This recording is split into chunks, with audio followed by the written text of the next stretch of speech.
ଆଉ ବାପାଙ୍କୁ ମୁଁ ବହୁତ ମିସ୍ କରୁଛି। ଆଉ ଦୀର୍ଘ ଲାଷ୍ଟ 15 ବର୍ଷ ମୋ ବାପାଙ୍କ ସହିତ ରହିଛି। ମାନେ ଏଇଠି ପାରଲାଖେମୁଣ୍ଡିରେ 2010 ପରେ ମୁଁ ମୋର କଲେଜ +2 ଏଇଠି ମୁଁ କରିଥିଲି। ସେ ସମୟରୁ ଏ ପର୍ଯ୍ୟନ୍ତ ମୁଁ ବାପାଙ୍କ ସହିତ ହିଁ ରହିଥିଲି।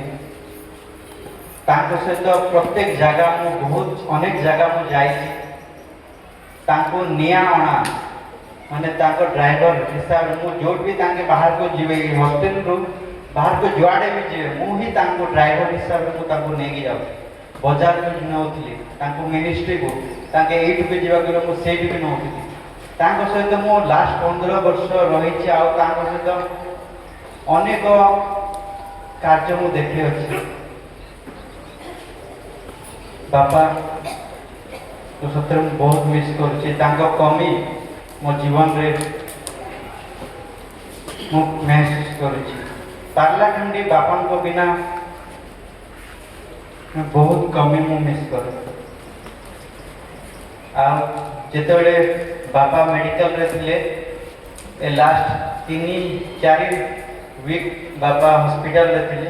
ମୁଁ ସେଇଠି ହିଁ ଭୁବନେଶ୍ୱରରେ ରହୁଥିଲି। ଆଉ ମୋର ଶନିବାର ରବିବାର 2 ଦିନ ମୋତେ ଛୁଟି ମିଳୁଥିଲା। ତ ମୋତେ ଯେତେବେଳେ ଶନିବାର ରବିବାର ମୋତେ ଛୁଟି ମିଳେ ମୁଁ ପଳେଇ ଆସେ ବାପାଙ୍କ ହସ୍ପିଟାଲ ପାଖରେ। ଆଉ ଆସିକି ଯେତେବେଳେ ବି ଆସେ ବାପାଙ୍କ ସହିତ ମୋ ସହିତ ଘଣ୍ଟାଏ ଲାଗି କଥାବାର୍ତ୍ତା ଆମର ଚାଲିଥିବ। ଆଉ ସବୁବେଳେ ବାପା ମୋତେ ଉତ୍ସାହ କରୁଥିବେ କି ମୁଁ ମୋ ଜୀବନରେ ବାପାଙ୍କ ଭାବରେ ମୁଁ କିଛି ଏପର୍ଯ୍ୟନ୍ତ 30 ବର୍ଷ ହେଇଗଲାଣି ମୋ ଫ୍ୟୁଚର ପାଇଁ କ୍ୟାରିୟର ପାଇଁ ମୁଁ କିଛି କରିପାରିଲିନି, କିଛି ଜବ୍ କରିପାରିଲିନି। ବାପା ମାତ୍ର ତାଙ୍କେ ମୋତେ ଉତ୍ସାହ ଦେଉଥିଲେ କି ପ୍ରଭୁ ତୋତେ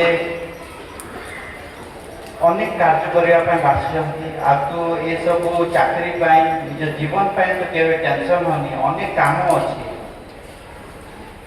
ଆଉ ତାଙ୍କ ସହିତ ଯେତେବେଳେ ବି ମୁଁ ଯେଉଁ ଟାଇମ୍ ବିତେଇଛି ମାନେ ଏଇ ହସ୍ପିଟାଲରେ ତାଙ୍କେ ମୋ ସହିତ ଥିଓଲୋଜି ଉପରେ ମୁଁ ଯାହା ବି ପାଠ ଆମକୁ ଶିଖଉଥିବେ ମୁଁ ଆସିକି ମୋ ଅଜାଙ୍କ ସହିତ ଡିସ୍କସ୍ କରେ ଘଣ୍ଟାଏ ଲାଗି ବାଇବେଲ ବିଷୟରେ, ବାଇବେଲର ହିଷ୍ଟ୍ରି ବିଷୟରେ। ମୁଁ ଯାହା ଯଦି ମୋ ଡାଉଟ୍ ଥିବ ବାପାଙ୍କୁ ପଚାରେ, ବାପା ସେଇଟା ମୋତେ ତାକୁ ବୁଝେଇକି କହିବେ। ଆଉ କେତେ ଜିନିଷ ମୁଁ ନୂଆ ଜିନିଷ ଜାଣିଥିଲି ସେଇଟା ବାପାଙ୍କୁ କହିବେ। ବାପା କହିବେ ଯା ତୁ ମୋତେ ଜଣେଇଲୁ ବୋଲି କରେ।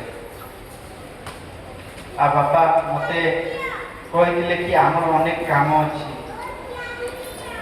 ଆଉ ଏ ପାଖରେ ଆମର ଆଉ ଗୋଟେ ଜମି ଅଛି। ସେଇଠି ବାପାଙ୍କର ବହୁତ ଇଚ୍ଛା ଥିଲା କି ସେଇଠି ମାନେ ପ୍ରଭୁଙ୍କର ମିନିଷ୍ଟ୍ରି କରାଯାଉ। ଆଉ ବାପା କହୁଥିଲେ ମୋତେ କି ସେଇଠି ଗୋଟେ ଆମେ ବାଇବେଲ ସ୍କୁଲ ଖୋଲିବା।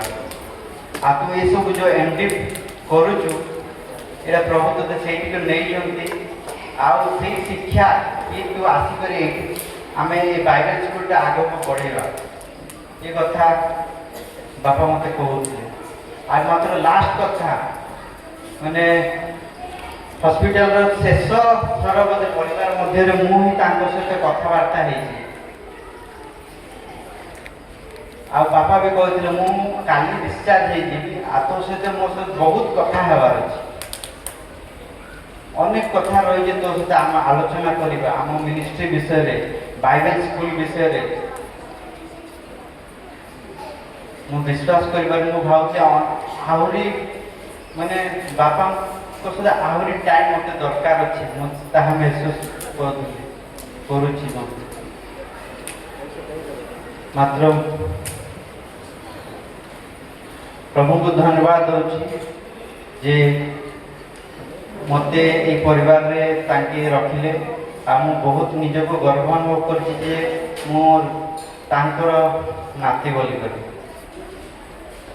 ଧନ୍ୟବାଦ।